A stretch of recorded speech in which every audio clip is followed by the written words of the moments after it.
আলাইকুম ওরহমতুল্লাহি ওবারাকাতু। আজকে আমাদের বিষয়টি হলো আদ সম্প্রদায়। আদ সম্প্রদায় এমন একটি সম্প্রদায় ছিল যাদের কাছে যতজন নবী রাসূল এসেছিল তারা তাদের সাথে খুব খারাপ আচরণ করত এবং তাদের নবী রাসূল হিসেবে অস্বীকার করত। কুরআন মাজিদের ভাষ্যকারগণ বলেন, আদ সম্প্রদায়ের একটি অংশ প্রথমেই গজব ও ধ্বংস থেকে বেঁচে গিয়েছিল এবং অন্যান্য শহরে বসতি স্থাপন করেছিল। তাদেরকে আদে উখরা বা পরবর্তী আদ হিসেবে আখ্যা দেওয়া হয়। তারাও তাদের নবী রাসূলদের বিরুদ্ধে আচরণ করেছিল এবং পূর্ববর্তী আদ সম্প্রদায়ের ন্যায় ধ্বংসপ্রাপ্ত হয়েছিল।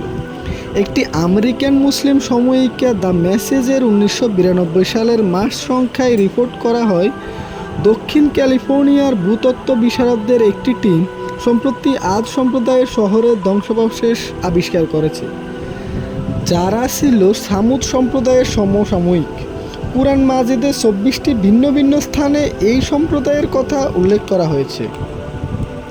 বিশ্বের সকল ধর্মগ্রন্থের মধ্যে একমাত্র কুরআন এই সম্প্রদায়ের শহর ও তাদের অধিবাসীদের সম্পর্কে বলেছে। বাইবেলের নতুন এবং পুরাতন সমাচার এই সম্পর্কে নীরব। হযরত মুহাম্মদ সাল্লাল্লাহু আলাইহি সাল্লাম বা এই শহরের চারপাশে বসবাসকারী কেউই কখনো মরুভূমির প্রাণকেন্দ্রে অবস্থিত সেই দূরবর্তী এলাকা সফর করেনি।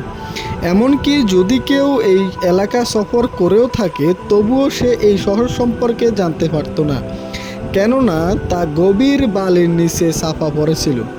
প্রিয় ভাইয়েরা আমার, আমরা এই ঘটনা থেকে একটি শিক্ষা গ্রহণ করতে পারি। তা হলো, আমরা কখনো নবী রাসূলগণের পথ ও মতের বিরুদ্ধে যাব না এবং হযরত মুহাম্মদ সাল্লাল্লাহু আলাইহি সাল্লামের দেখানো পথ অনুসরণ করে চলব, যা সরল ও সঠিক পথ।